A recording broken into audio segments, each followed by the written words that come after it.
একাত্তরের কারো অবদান কেড়ে নিতে চায় না বিএনপি। গবেষণার নামে মুক্তিযুদ্ধের গৌরবকে খাটো করার সুযোগ নেই বললেন প্রধানমন্ত্রী।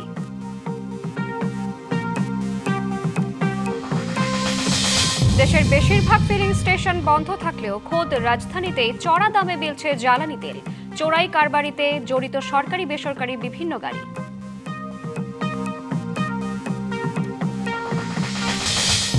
ইরানের দুটি পারমাণবিক স্থাপনায় ইসরায়েল ও যুক্তরাষ্ট্রের ভয়াবহ হামলা। মধ্যপ্রাচ্যে দেশ দুটির শিল্প প্রতিষ্ঠানে হামলা, পাল্টা হামলার সতর্কতা তেহরানের। একাত্তরের স্বাধীনতার যুদ্ধে কারো অবদান খাটো করতে চায় না বিএনপি। কথা বলেছেন দলটির চেয়ারম্যান ও প্রধানমন্ত্রী তারেক রহমান। একাত্তর নিয়ে আরও গবেষণা প্রয়োজন উল্লেখ করলেও প্রধানমন্ত্রী বলেন, গবেষণার নামে স্বাধীনতা যুদ্ধের ইতিহাসকে খাটো করার সুযোগ নেই। শহীদ জিয়াদ মুক্তিযুদ্ধের অনিবার্য চরিত্র হলেও বিগত সময়ে নানাভাবে তাকে খাটো করা হয়েছে বলেও জানান প্রধানমন্ত্রী। শুক্রবার বিকালে রাজধানীর ইঞ্জিনিয়ার্স ইনস্টিটিউশনে মহান স্বাধীনতা দিবস উপলক্ষে বিএনপি আয়োজিত আলোচনা সভায় প্রধান অতিথি হিসেবে যোগ দেন দলের চেয়ারম্যান ও প্রধানমন্ত্রী তারেক রহমান। মনের মধ্যে সেই এ সময় তিনি মুক্তিযুদ্ধে শহীদ রাষ্ট্রপতি জিয়াউর রহমানের অবদান তুলে ধরেন। বলেন, তিনি ছিলেন মুক্তিযুদ্ধের অনিবার্য চরিত্র। অতীতে যেভাবে শহীদ জিয়াউর রহমানকে, তার অবদানকে, তার কাজকে খাটো করার চেষ্টা করা হয়েছে, এর থেকেই প্রমাণিত হয়েছে শহীদ রাষ্ট্রপতি জিয়াউর রহমান অবশ্যই বাংলাদেশের মুক্তিযুদ্ধের একজন অনিবার্য চরিত্র। স্বাধীনতার চিন্তা চেতনা যে তিনি ধারণ করতেন, একটি স্বাধীন বাংলাদেশের জন্য যে তার একটা দীর্ঘ মানসিক প্রস্তুতি ছিল, সেটি আমরা তার একটি লেখা থেকেই পরিষ্কারভাবে বুঝতে পারি। 1972 সালে শহীদ জিয়ার লেখা নিবন্ধটি নিয়ে কেউ কখনো কোনো প্রশ্ন তোলেননি উল্লেখ করে এটি মুক্তিযুদ্ধের গবেষণার ক্ষেত্রে গুরুত্বপূর্ণ অনুষঙ্গ হতে পারে বলেও মত দেন প্রধানমন্ত্রী। স্বাধীনতা এবং মুক্তিযুদ্ধের যে গৌরব গাথা, তা নিয়ে আলোচনা হবে, গবেষণা চলবে এবং এটাই স্বাভাবিক ব্যাপার। তবে আলোচনা, সমালোচনা কিংবা গবেষণার নামে এমন কিছু করা বা বলা অবশ্যই আমাদের জন্য ঠিক হবে না, যেটি আমাদের স্বাধীনতা এবং মুক্তিযুদ্ধের যে গৌরব ইতিহাস, তাকে কোনোভাবে খাটো করতে পারে। স্বাধীনতা এবং মুক্তিযুদ্ধ নিয়ে শহীদ জিয়ার নিজের লেখা একটি প্রবন্ধ আছে, একটি জাতির জন্ম প্রবন্ধটি। স্বাধীনতা এবং মুক্তিযুদ্ধের ইতিহাস নিয়ে যারা গবেষণা করেন, এই তথ্যটি অবশ্যই তাদের জন্য একটি গুরুত্বপূর্ণ দলিল হতে পারে। সমাজে শুধু একটি শ্রেণী নয়, খারাপকে দূরে সরিয়ে সবাইকে নিয়ে দেশ গড়ার অঙ্গীকার করেন বিএনপি চেয়ারম্যান ও প্রধানমন্ত্রী। সমাজের একটি অংশ নয়, বরং আমরা সকল শ্রেণী পেশার মানুষকে নিয়ে এই দেশে আমরা ভালো থাকব, এটি হোক এই স্বাধীনতা দিবসের অঙ্গীকার। আসুন আমরা প্রত্যেকে একসাথে সহাবস্থানের মাধ্যমে প্রত্যেকে খারাপকে দূরে ঠেলে দিয়ে ভালোকে সাথে নিয়ে ভালো থাকার চেষ্টা করি। স্বাধীনতা দিবসের আলোচনায় একাত্তরের বীর শহীদদের পাশাপাশি জুলাই যোদ্ধাদেরও স্মরণ করেন সরকার প্রধান। এই হোক আমাদের। Anwar Hossain, DBC news, Dhaka. প্রধানমন্ত্রী হিসেবে দায়িত্ব গ্রহণের পর প্রথম দলের কেন্দ্রীয় কার্যালয়ে যাচ্ছেন বিএনপি চেয়ারম্যান তারেক রহমান। অন্যান্য দাপ্তরিক কাজ সেরে আজ বিকেল 5টায় নয়াপল্টনে বিএনপির কার্যালয়ে যাওয়ার কথা রয়েছে প্রধানমন্ত্রীর। শুক্রবার স্বাধীনতা দিবসে আলোচনা সভায় নিজেই দলের কেন্দ্রীয় কার্যালয়ে আসার ঘোষণা দেন প্রধানমন্ত্রী তারেক রহমান। তার আগমন উপলক্ষে প্রধানমন্ত্রীর উপদেষ্টা ও দলের জ্যেষ্ঠ যুগ্ম মহাসচিব রুহুল কবির রিজভী এরই মধ্যে কার্যালয়ে প্রয়োজনীয় প্রস্তুতি সম্পন্ন করেছেন। এর আগে দীর্ঘ 17 বছর পর দেশে ফিরে গত বছরের 29 ডিসেম্বর বিকেলে নয়াপল্টনস্থ বিএনপি কেন্দ্রীয় কার্যালয়ে আসেন ওই সময়ের বিএনপি ভারপ্রাপ্ত চেয়ারম্যানের পদে থাকা তারেক রহমান। তার আগমনকে ঘিরে নেতাকর্মীদের মধ্যে ব্যাপক আগ্রহ ও উৎসাহ বিরাজ করছে।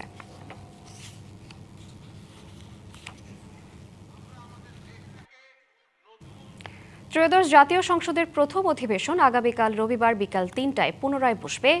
15ই মার্চ বেলা 11টায় সংসদের প্রথম অধিবেশনের দ্বিতীয় দিনের বৈঠকের পর সংসদ মুলতবি করা হয়। এদিকে জাতীয় সংসদের সরকারি দলের এক সভা আজ অনুষ্ঠিত হবার কথা রয়েছে। পবিত্র শবে কদর, ঈদ উল ফিতর, মহান স্বাধীনতা ও জাতীয় দিবসের ছুটি সহ টানা 13 দিনের বিরতি দিয়ে কাল বসতে যাচ্ছে এই বৈঠক। তার আগে আজ বিকেল 4টায় অনুষ্ঠিত হবে সরকার দলীয় সংসদ সদস্যদের বৈঠক। সংসদ ভবনের সরকার দলীয় সভাকক্ষে এই সভা অনুষ্ঠিত হবে বলে জানিয়েছে সংসদ সচিবালয়। এতে চলমান রাজনৈতিক পরিস্থিতি, আইন প্রণয়ন কার্যক্রম এবং সংসদের ভবিষ্যৎ কর্মপরিকল্পনা নিয়ে আলোচনা হতে পারে বলে ধারণা করা হচ্ছে। এর আগের দিনে শুরুতে সংসদীয় কমিটির প্রথম বৈঠক হবে সকাল 11টায় সংসদ সচিবালয়ের ক্যাবিনেট কক্ষে। এতে বিভিন্ন গুরুত্বপূর্ণ বিষয় নিয়ে আলোচনা হতে পারে। ত্রয়োদশ জাতীয় সংসদের প্রথম অধিবেশন শুরু হয় 12ই মার্চ। নেত্রকোনার কেন্দুয়া উপজেলার রামপুর বাজারে অভিযান চালিয়ে অবৈধভাবে মজুত করে রাখা প্রায় 800 লিটার পেট্রোল জব্দ করেছে উপজেলা প্রশাসন।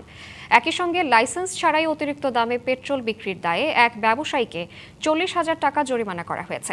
শুক্রবার কেন্দুয়া উপজেলা নির্বাহী কর্মকর্তা ও নির্বাহী ম্যাজিস্ট্রেট মোহাম্মদ রিফাতুল ইসলামের নেতৃত্বে এ অভিযান পরিচালিত হয়। পাশাপাশি জব্দকৃত পেট্রোল সরকারের নির্ধারিত মূল্যে ও নির্ধারিত পরিমাণ অনুযায়ী রামপুর বাজারে আজ প্রকাশ্যে বিক্রির নির্দেশ দেওয়া হয়েছে।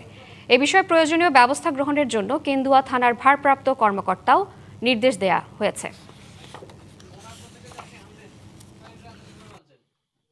রাজধানীতে জ্বালানি তেলের সংকটের বিষয়ে আরও জানাতে মহাখালী এলাকা থেকে যুক্ত হচ্ছেন সহকর্মী আঞ্জাম খালেক। খালেক, পাম্পগুলোতে এখন কি পরিস্থিতি দেখছেন, গ্রাহক এবং পাম্প মালিকরা কি বলছেন এবং গ্রাহকদের ভোগান্তি সম্পর্কে বিস্তারিত জানাবেন। শ্রাবন্তী, আপনি জানেন যে ঈদের আগে থেকে যে তেলের সংকট শুরু হয়েছে সেটি কিন্তু ঈদের পরে আরও তীব্র আকার ধারণ করেছে। এখনো পর্যন্ত কিন্তু তেলের যে স্বাভাবিক চাহিদা সেটি পূরণ করা যাচ্ছে না। আমি আপনাদেরকে দেখাতে চাই যে আমার পাশেই কিন্তু অসংখ্য গাড়ি অপেক্ষা করছে। অনেকেই গতকাল রাত থেকে এসে এখানে অপেক্ষা করছেন। তারা কিন্তু জানিয়েছেন যে তারা তেল নিতে এসেছেন, কেউ কেউ রাত 2টা-3টার সময় এসেছেন, এসে এখানে অপেক্ষমান রয়েছেন এবং তারা কিন্তু আসলে জানে না যে আদৌ কখন তেল পাবেন। এখানকার যে ড্রাইভাররা রয়েছেন তারা কিন্তু আমাদেরকে জানিয়েছেন যে তেল পাম্পের মালিকরা অর্থাৎ কর্তৃপক্ষ জানিয়েছে তাদেরকে যে আজ দুপুর 11টা-12টা নাগাদ আসলে তেলের যে ডিপো থেকে যেই তেল সেটি আসতে পারে, আসলে তারপরে কিন্তু তারা আসলে তেল দিবে। এখন পর্যন্ত কিন্তু আমি যেই মহাখালীর গুলশান সার্ভিস স্টেশন তেল পাম্পে অবস্থান করছি, এখানে কিন্তু আমরা দেখছি যে তেল পাম্প বন্ধ রয়েছে এবং কর্তৃপক্ষ কিন্তু আমাদেরকে জানিয়েছেন যে তারা এখনো পর্যন্ত তেল পায়নি, যার কারণে কিন্তু তারা পাম্প বন্ধ রেখেছে। তেল পেলে তারপরে কিন্তু পাম্প খোলা হবে বলে জানিয়েছেন। আমরা একজন ড্রাইভারের সাথে কথা বলতে চাই। তিনি আসলে, আপনি কখন এসেছেন এবং তেল? আমি রাত্র 2:50 আসছি এখানে। এখন কখন পাবো এটা আমি বলতে পারতেছি না, কিন্তু আমার তেল নিয়ে যাওয়া লাগবে, এটা হলো মেন ব্যাপার। আমরা আগে একদিন আমি এই পাম্পে আসছিলাম, আমি আপনাদের অফিসের সামনে থেকে সিরিয়াল দিয়ে পাম্পের ভিতরে ঢুকছি, আমি সেদিন তেল পাই নাই, ওখান থেকে খালি গাড়ি নিয়ে চলে গেছি। আজ এখন পাবো কিনা তাও আমি বলতে পারতেছি না। আমরা আরেকটু জানতে চাই যে এই সংকট আসলে কতদিন ধরে রয়েছে, কবে নাগাদ ঠিক হতে পারে বলে আপনারা মনে করছেন? এটা তো আসলে অনেক দিন ধরেই চলতেছে। আমি গতকালকেও ট্রাস্ট থেকে তেল নিছি, 1টার সময় দাঁড়াইছি সিরিয়ালে, 6টার সময় যা তেল পাইছি, অনেক কষ্ট হয়েছে। আজকেও আমি তেল নিতে আসছি, আমার আরেকটা গাড়ি আছে, তো সেটা নিয়ে আসছি, প্রায় 6টার সময় এসে আমি বসে আছি। তো ওনারা বলতেছে যে গাড়ি আসবে 10টা কিংবা 11টা এরকম টাইমে হয়তো দেবে। তো আমি তো আসছি 6টায়, এ ভাইও আসছে অনেক আগে, তো এইভাবেই আছি আর কি। কষ্ট তো চলতেছেই, সরকার তো বলতেছে কষ্ট শেষ হবে, কিন্তু এটার তো কোনো শেষ হওয়ার কোনো লক্ষণ তো দেখতেছি না এই যানজট। ধন্যবাদ শ্রাবন্তী। আপনাকে জানিয়ে রাখি যে এই বেশ কয়েকটি তেল পাম্পে কিন্তু তেল দেয়া হচ্ছে, তবে যথেষ্ট পরিমাণ তেল দেয়া হচ্ছে না বলে গ্রাহকরা জানিয়েছেন, যার কারণে তাদের কিন্তু ভোগান্তি রয়েছে। শ্রাবন্তী। খালেক, আপনাকে ধন্যবাদ। রাজধানীর ব্যস্ততম জুরাইন মেডিকেল রোড যেন দুর্দশা, অব্যবস্থাপনা এক নীরব গল্প। সেবা উন্নয়নের প্রতিশ্রুতি থাকলেও বাস্তবে তার ছিটে ফোঁটাও পৌঁছায়নি। নগরীর এই অংশে দীর্ঘদিন ধরেই আছে নাগরিক ভোগান্তি, যার প্রভাব পড়ছে প্রতিদিনের জীবনযাত্রায়। এটি রাজধানীর দক্ষিণ সিটি কর্পোরেশনের ব্যস্ততম 52 নং ওয়ার্ডের সড়ক হলেও বছরের পর বছর পড়ে আছে অবহেলায়। সামান্য বৃষ্টিতেই এখানে জমে থাকে নোংরা পানি, ছড়ায় দুর্গন্ধ, বাড়ে মশার উপদ্রব। স্থানীয়রা বলছেন নিচু বসতবাড়ি হওয়ার কারণে সড়ক সংস্কারে মতবিরোধ থাকলেও দীর্ঘ 15 বছরেও দৃশ্যমান কোনো সমাধান মেলেনি।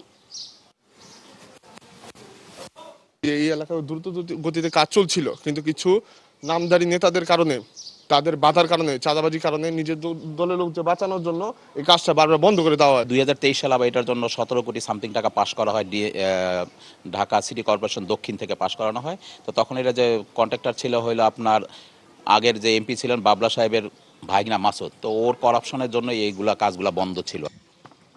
এই পথ এখন শুধু চলার নয়, বয়ে বেড়ায় প্রতিদিনের সংগ্রাম। প্রয়োজনে মেলে না কোনো বাহন, থেমে যায় জরুরি মুহূর্ত। অসুস্থতা এলেই এই পথটা হয়ে ওঠে সবচেয়ে বড় বাধা। এই যে আমি অসুস্থ মানুষ, অনেক সময় আমার ডাক্তারখানা যাওয়ারই থাকে, আমি যাইতে পারি না এই রাস্তার জন্য। স্কুলে যাওয়া লাগে, মাদ্রাসা যাওয়া লাগে আমার বাচ্চাদের নিয়ে, বহুত কষ্ট, পানি থাকে অনেক। শুধু অসুস্থতা নয়, প্রতিদিনের জীবনে এর প্রভাব পড়ছে শিশুদের উপরও। শিক্ষা প্রতিষ্ঠানে পৌঁছানো থেকে শুরু করে স্বাভাবিক চলাচল সবকিছুই হয়ে উঠছে কঠিন। 2008 থেকে রাস্তা সংস্কারের প্রতিশ্রুতি মিললেও 2026-এ এসেও আসেনি সেই সংস্কার। সময়ের সাথে সরকার বদলেছে, বদলায়নি এলাকার মানুষের ভাগ্য। আওয়ামী লীগ সরকার থাকতে ধরছে, এখন পর্যন্ত সম্পন্ন হয়নি। রাস্তাটার কাজ আরো 20 বছর আগে থেকে হওয়ার কথা। এর এদিকে অ্যাম্বুলেন্স যাইতে পারে না, আসতে পারে না। আমি আজকেও পার্সেল নিয়ে পড়ে গেছিলাম সকালবেলা। সবসময় আমরা যেভাবে যাতায়াত করতেছি আমাদের জন্য খুবই রিস্কি। নগর উন্নয়নের বড় বড় হিসেবের বাইরে দুর্দশার এসব গল্প বলে দেয় প্রতিশ্রুতির শহরে এখনো অপূর্ণ অনেকটা পথ। Manjuma Afroz Nilima, DBC news, Dhaka. রাজশাহী শহরের বিষাক্ত বর্জ্যে দূষিত হচ্ছে পদ্মার শাখা 5টি নদী ও কমপক্ষে 6টি বিলের পানি। এতে ওই নদীগুলোর পানি মারাত্মক দূষিত হয়ে মারা যাচ্ছে মাছসহ অন্যান্য জলজ প্রাণী। এই পানি শরীরে স্পর্শ করলে হচ্ছে চর্মরোগ, আক্রান্ত হচ্ছে হাজার হাজার মানুষ। শুধু রাজশাহী নয়, বর্জ্য পানি গিয়ে মিশছে নাটোরের চলন বিলে। ধ্বংস হচ্ছে এই এলাকার মাছ ও জলজ প্রাণীর আবাস। দূষিত পানি কৃষি জমিতে ছড়িয়ে পড়ায় হুমকির মুখে খাদ্য নিরাপত্তা।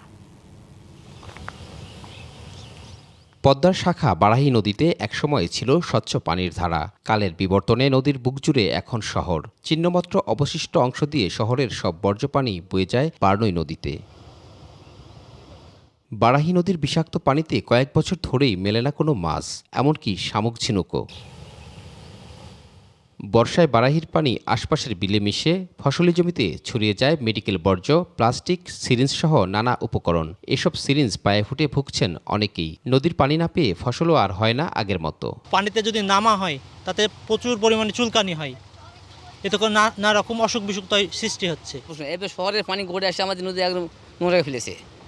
আপনার পলিথিন বলেন আর সিরিঞ্জ বলেন, যতগুলো নোংরা শহরে সবাই পাতে নামে এখন নদীরা পূরণ হয়ে গেছে। সব ড্রেন দিয়ে আসে, সব ময়লাতে আসে, সব আবর্জনা আসে, বিষাক্ত হয়ে গেছে পানি। এই পানিতে যে কোনো ফসল বা যে কোনো মাছ, সাপ পর্যন্ত মরে গেছে, এত বিষাক্ত। বারাহী নদীর বর্জ্য মেশানো পানি সরাসরি নামছে বার্নই নদীতে। এই নদীর পানি ব্যবহার করে ভয়ঙ্কর চর্মরোগে আক্রান্ত পবা উপজেলার হাজার হাজার মানুষ।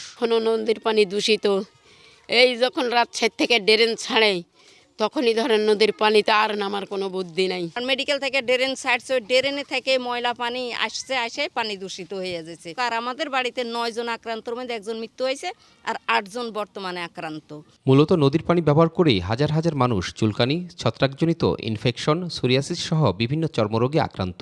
উপজেলা পর্যায়ে এর চিকিৎসা সম্ভব নয় বলে জানান চিকিৎসক। চর্মরোগের মধ্যে ছিল মূলত স্ক্যাবিস, দাউদ বা ছত্রাক ইনফেকশন যেটাকে আমরা বলে থাকি, একজিমা রোগের ছিল, সোরিয়াসিস ছিল। পানির একটা সংশ্লিষ্টতা আছে, এটা নিশ্চিত। কারণ ওই রোগীগুলা মেইনলি নদীর ধার দিয়ে যে ওয়ার্ডগুলা 1, 2, 3 নম্বর ওয়ার্ডেরই ম্যাক্সিমাম রোগী। বিষাক্ত বর্জ্য বার্নই বারাহী ছাড়াও মিশে যাচ্ছে নবগঙ্গা, সরমংলা ও হোজা নদী সহ নাটোরের চলনবিল, নওগাঁ ও সিরাজগঞ্জের বিভিন্ন জলাশয়ে। এতে বিপর্যয়ের মুখে লাখ লাখ মানুষ। লাখো লাখো মানুষ এই চুলকানিতে আক্রান্ত। কারণ নদী দখল হয়েছে, নদী দূষণ হয়ে গেছে। শহরের যত বজ্র পানি এই যে দেখতে পাচ্ছেন এইভাবে নামে, আর এইভাবে নেমে পানিটা গ্যাস হয়ে যায়। শহরের বর্জ্য পানি শোধনের জন্য ওয়াটার ট্রিটমেন্ট প্ল্যান্ট বসানোর একটি প্রকল্প প্রস্তাব মন্ত্রণালয়ে পাঠানো হয়েছে। প্রকল্প অনুমোদন হলেই কাজ শুরু হবে বলে জানান বিভাগীয় কমিশনার। লিকুইড বর্জ্য যেগুলো বিশেষ করে ড্রেন দিয়ে যেগুলো যাচ্ছে, এগুলোকে ট্রিটমেন্ট প্ল্যান্ট স্থাপন করার জন্য, যে ট্রিটমেন্ট প্ল্যান্টে ট্রিট হয়ে তারপরে এটি আসলে আমাদের যাবে, যেটি ঢাকাতে আছে ইতিমধ্যে। তো এটা একটা প্রকল্প জমা দেওয়া আছে, আমরা আশা করছি যে এটা দিয়ে আমরা শুরু করতে পারবো। নদীমাতৃক বাংলাদেশের অধিকাংশ মানুষ ভরসা করে নদীর ওপর। নদী বাঁচলে বাঁচবে কৃষি ও মানুষ। তবে সভ্যতার বিবর্তনে প্রতিনিয়ত হত্যা করা হচ্ছে প্রাকৃতিক এই প্রবাহকে। Sourav Habib, DBC news, Rajshahi. ঈদ ও স্বাধীনতা দিবসের টানা ছুটি শেষে কর্মস্থলে ফিরতে গিয়ে রাজধানীমুখী যাত্রীরা পড়েছেন চরম দুর্ভোগে। শেরপুর ময়মনসিংহ ঢাকা মহাসড়কে তীব্র যানজটের কারণে বাসগুলো নির্ধারিত সময়ের 4 থেকে 6 ঘন্টা বিলম্বে ছাড়ছে। এছাড়াও যাত্রীর অতিরিক্ত চাপের সুযোগে শেরপুর থেকে ঢাকাগামী বিভিন্ন রুটে সাধারণ ভাড়ার দ্বিগুণ পর্যন্ত নেয়ার অভিযোগ উঠেছে। বাস মালিক ও চালকরা অবশ্য বলছেন, সড়কে অতিরিক্ত যানজট এবং পাম্পে তেল নিতে 8 থেকে 10 ঘন্টা পর্যন্ত সময় লাগছে। এ কারণে নির্ধারিত সময়ে বাস ছাড়া সম্ভব হচ্ছে না। 11:30 বাজে গাড়ি ছাড়ার কথা এই জায়গার থেকে, এখন রাতের বাজে 1:15, এখন গাড়ির কোনো খবর নাই। এমনি রেগুলার ভাড়া হচ্ছে 500 টাকা, আমরা 650 টাকা বা 700 টাকা দিয়ে ভাড়ার টিকিট কাটা হয়েছে। 2 ঘন্টা ধরে বয়ে রয়েছি গাড়ি লাগিয়া, গাড়ি এত আসতেছে না, কইছে বলে পাম্পে আছে গাড়ি, ঢাকা যাইমু এখন বসে আছে।